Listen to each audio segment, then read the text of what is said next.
You know, we are American made. It's a great place here. It really is. A lot of people work really hard. A lot of people's fathers, grandfathers work here. 15.1 liter Cummings. We have 1,950 pounds of torque. This is where it all starts, to be honest with you. I mean, you do your prefab stuff right there. So you have your bellies, your front end and back end. So that's how you do it. What we do here is, I think this is the cool part because I make stuff out of metal. see, you would like this. Yeah, this is my zone here. Actually, how we start, you see, this is going to be a mid-entry coach. So every chassis is a little different. Depends on where you put your slides, position of your slides, the length of your slides. You all have that many different options. But the chassis will be really different here because you have a mid-entry. So how they really do is everything's steel bottom. See right through there. We start with that piece of steel right there on sawhorses. You get it leveled out, all that stuff. And then we don't do a C-channel beam, we do a full beam and the 90 degrees. We have the little gussets there, the little trusses there to help support it so that way it stops a lot of flags. This right here is going to be the water bays that you call water compartment, sewer compartment, your tanks and all that right here. And that's why you have this little cutout right here for your sewer hose. This puts the front end on it. You see the disc brakes right there. That's some serious equipment. Yeah, you get up in there, see the A-arm. Made in USA. You can seal everything back by steel, and they'll fill all this other stuff in, but before they sand it down and get a Rust-Oleum paint. Like, I got a big hand, and that is a huge caliper, yeah. Generator area is going to be the steering. I see the steering shaft. That's interesting. Steel plated back through there. So the front end's all ZF designed? ZF, well, Porsche Design helped us with the front end exterior design of it, but ZF helped us with the front end suspension, rear suspension. We also have an active steerable tag axle. And what active means is it works forward and backwards. Huh. It's not locked in place, so it's more of a true four-wheel steering. So we turn a 38-foot circle, 45-foot coach, we turn a 38-foot circle. What is the towing capacity? 25,000 pounds. So you bumper pull 25,000 pound stacker off one of these? Yes. That's pretty crazy. It is crazy. You see this right here is pretty cool. We obviously have 150 PSI, so you can fill your tires up. This coach right here is going to have a pressure washer right here that will have a connection to the front and the back. You'll have a little hose reel right here so you can reel it in really easy. You see the mounts for it. Yeah. What's pretty cool about this right here is we run deionized water. We have built-in deionized water tanks. Therefore, you can pressure wash off at a gas station. You don't have to worry about wiping water off and we get water spots. There's been times I've been at shows and stuff, thought somebody's gonna clean the coach for me, backed out. I just pulled the pressure washer out, did it no problem. That is like the coolest thing it's ever. All built in. You can see how we have everything nice and labeled for each individual coach.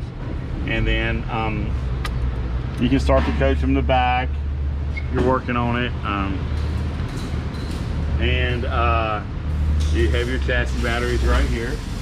But you have a nice little compartment light that you can flip on right here, shine down. But you also see when we get our rear cap on, we'll also have another light right up here that shines down.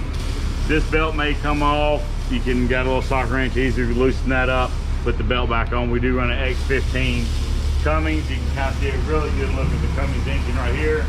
That'll be going in coach. And this is the 4,000 ounce transmission with the 605 horsepower, 15.1 liter Cummings. We have 1,950 pounds of torque.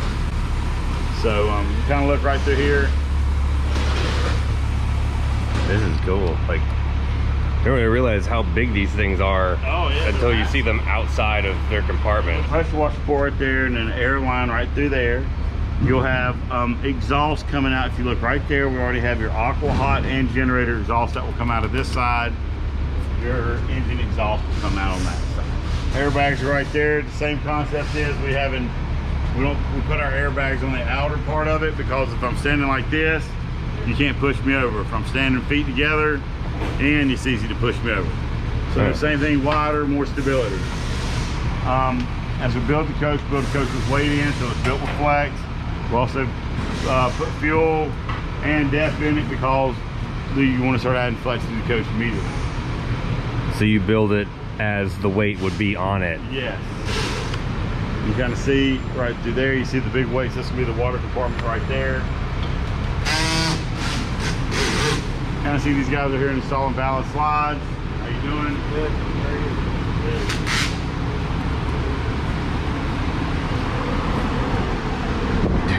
Kind of see some of our generator stuff right through there. See it, all of our every little spot that has a little open hole with the metal right there, we have a nice little things. Makes a big difference.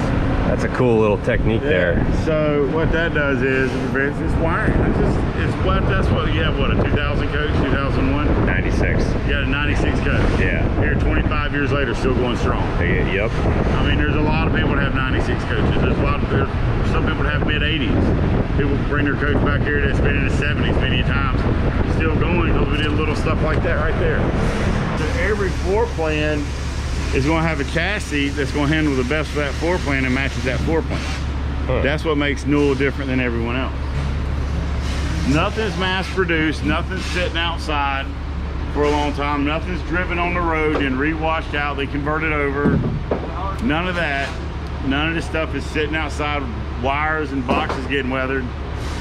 The coach, the only time it goes outside, when it rolls across right over there to go to the paint, for the chassis paint, comes back.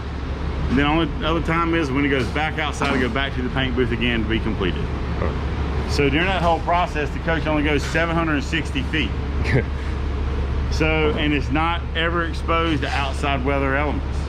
So wires that you might have that might be going to your brakes hadn't been sitting outside in snow, hadn't been driven down from the north to the south with road grime and salt and everything else put up in it, getting those wires exposed. You pay this kind of money, it should be built one-stop shop. That's how we do it. And that's what Newell's known for. He's got one, actually got a 1996.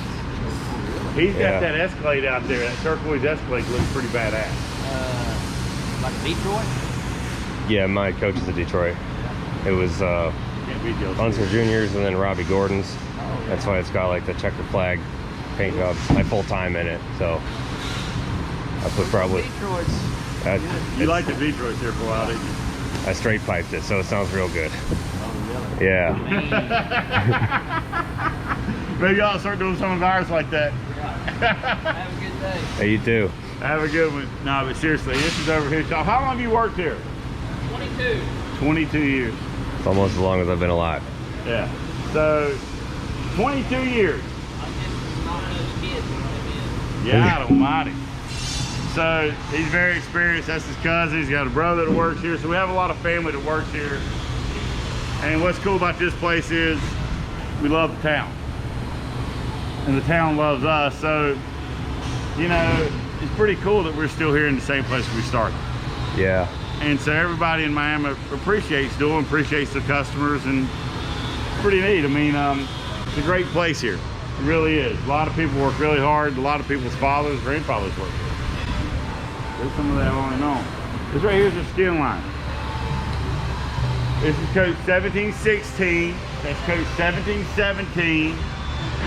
And that's starting 1718. So you kind of see, and then you saw coach 709 in the detail bay. Okay. So it's 10 coaches are being built at one time. You just go from section to section. We work 4 10s. Our Friday's quality control day. For instance, quality control, we do a water test up top here, and this is our skin line. The reason I'm doing a water test is because it connects our front cap and rear cap, and the aluminum size, aluminum roof, all that together. We want to make sure it's not leaking before we advance any. No house wire's been laid in this coach yet, only chassis wire. Interesting. So we want to make sure it's not leaking top to bottom before we expose it to more wires or anything like that, so we immediately get it fixed. Kind of look right through there if you want to stand back around. And this right here is say Newell coat, mid-entry Newell coat that has not been fully insulated. It's just the bare bones of it. If we would say this was a Newell coat shell, this would probably be the shell with, after we put the foam and all that in, but this would be some of the final touches going through the shell process after. Good diagram of how we do it. You got the aluminum studs, you got the aluminum side. Good, and you have the closed cell foam, 3/8 plywood, vapor barrier, wallpaper right there. So, and I see they're starting to lay some wires. They've already done the water test. That's why you see the ripped plastic, by the way, here on the windows. So it's past the water test. So, because it's past all the water tests, now they start laying some pre-ground wire in there, doing some pre-laying. They average about 17 miles of wire per coat. Wow. So you kind of see how that's going right through there. That's why it's so important with water tests, because we run a lot of wires right through there. It's really simple, common sense stuff. It's just years and years of experience of little things that makes us different. There's 1,000 little things we do like that a lot of these guys know. I mean, you do something enough, you just pick up. You already can see a problem happening before it even gets started. So experience is really key. We train a lot, most of our people in-house. Some we hire outside, such as our cabinet shop. You have to have 5 years minimum experience to pass the skills test. Same as the welders, but some of our guys start out as janitors, and we'll start training them to be a welder, to be a cabinet guy, to be an electrician. So we do have a training program to help people succeed. So there's a lot of promotion from within here.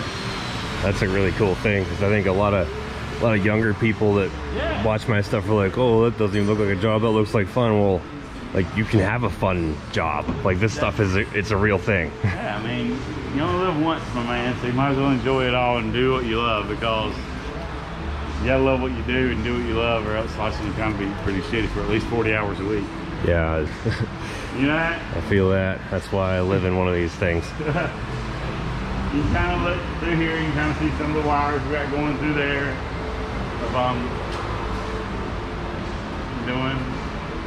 Kind of look right through here, you can kind of see why it's so important we do the water test and all that stuff that we do, the testing we do before we lay wires, because there's a lot going on. Since they got like individual stations for different things, and it'll move down the line. It will shift every 16 work days here. 4 quality control days, 16 work days, and it'll shift. So in essence, it shifts once a month, roughly. Well, it spends 2 months in here. It's been 4 months it spends in here, then it goes off to paint and shakedown and all that other stuff. So it's a 5.5 month process. But you kind of see, for instance, this one right here has the windows in it. I mean, don't have windows. This one does.